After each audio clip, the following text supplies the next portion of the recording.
కాంగ్రెస్ ప్రభుత్వం ప్రతిష్టాత్మకంగా నిర్మించనున్న regional ring road RRR south part detailed project report DPR కోసం R&B నేషనల్ హైవే శాఖ టెండర్లు ఆహ్వానించింది.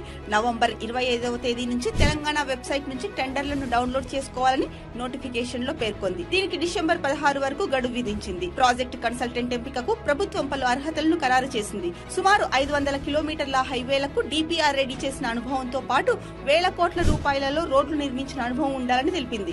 బిడ్లు దాఖలు చేసిన తర్వాత ప్రీ బిడ్డింగ్ మీటింగ్ నిర్వహించనున్నారు. అనంతరం ప్రభుత్వం ఖరారు చేసిన అర్హతలు ఉన్నాయో లేదో పరిశీలిస్తామని అధికారులు తెలిపారు.